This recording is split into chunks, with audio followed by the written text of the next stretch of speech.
Okay, I'm going to apologize about the lighting now. It's kind of dark out here. The sun's about to go down. But I thought I'd get a quick video of the interior of the van. I mean, things look pretty standard and normal up front there. I like the colors, the beige and the black leather parts. And, you know, the floorboard looks more or less normal. But if you were to, scooch up there, you'll see that it's actually kind of open right there, because the driver's side or seat here is powered. Transfer seat. Let's see if I don't know if I can get a shot of that or not. Yep, there we go. Sorry about the lighting again.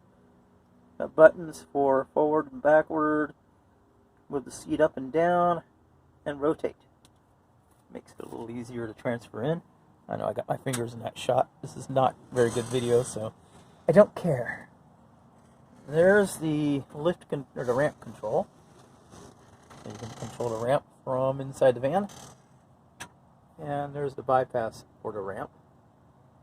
Back seats, they're leather, like the front seats.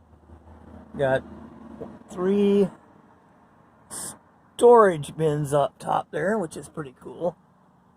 And passenger HVAC controls, which is also pretty cool.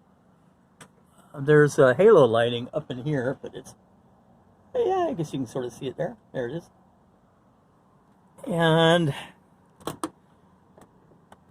there we are, an entertainment system. Ooh, lighting's bad in here. And the remote control for the entertainment system. DVDs go behind the touch screen up there on the dash. You press a button, it folds out of the way, and there's a slot for DVDs and CDs. I have not tried the remote yet. I don't know if the batteries are any good or if it's even got batteries in it. We'll find out soon enough. Let's go ahead and wheel out.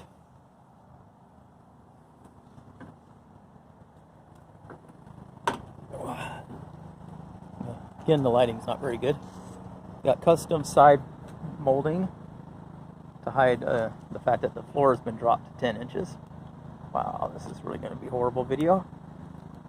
We'll go ahead and use the remote and raise the ramp up out of the way. Now the ramp remote, or the ramp, is not integrated with the door, so it has its own fobs. I got 2 of these. Go ahead and press the up button. And I don't know if that blinking LED means the batteries are low. The other fob I have doesn't blink, but it was dead, and changed the batteries, and it's working again, but still it doesn't blink.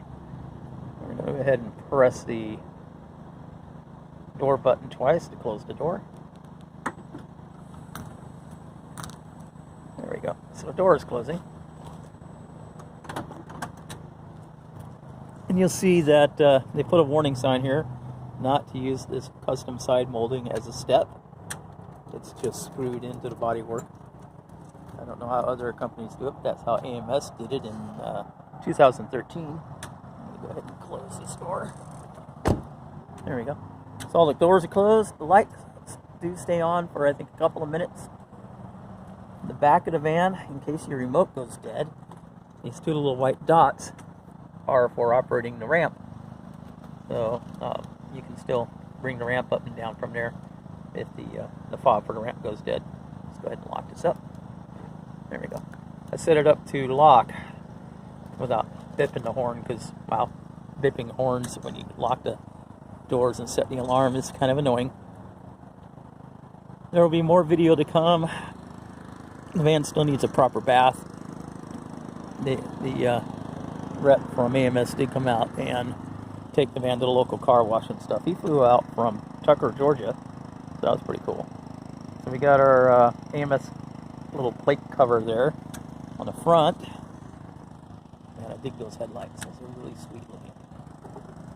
And there's a sign on the side here asking that people not park within 8 feet of the van, but nobody pays attention to that, so, be on your own on that. I'm really careful about where I park, so I rarely get parked in.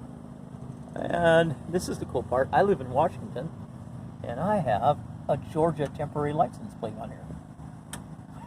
I have no idea if that's legal in Washington, but I been driving it for 3 days and haven't got pulled over yet, so let's hope that it is, and I don't get pulled over. I still gotta set up my insurance tonight. I haven't done that yet. You can see that the rear of the van's jacked up, I don't know, what, 4 inches, I guess, so that the side molding down here will clear the ground. You don't, scrape on speed bumps and things. And actually, for the van, I think this got pretty good ground clearance for a conversion van. I've seen worse. It does not have Neil. Neil would be nice, but it doesn't have it. Now, to be fair, my old Caravan, my Dodge Caravan LE, also does not have Neil. Where's that? This one, unlike the other one, there's no keyless entry. There's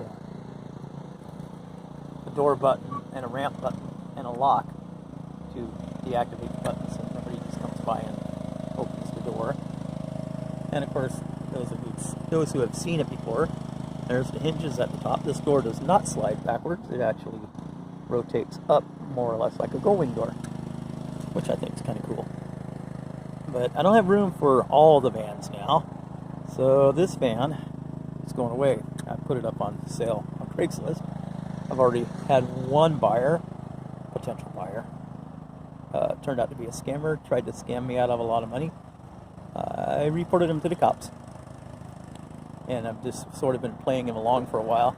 Eventually I'm just going to have to confess to him that I am not selling him the van and I'm not cashing his worthless check.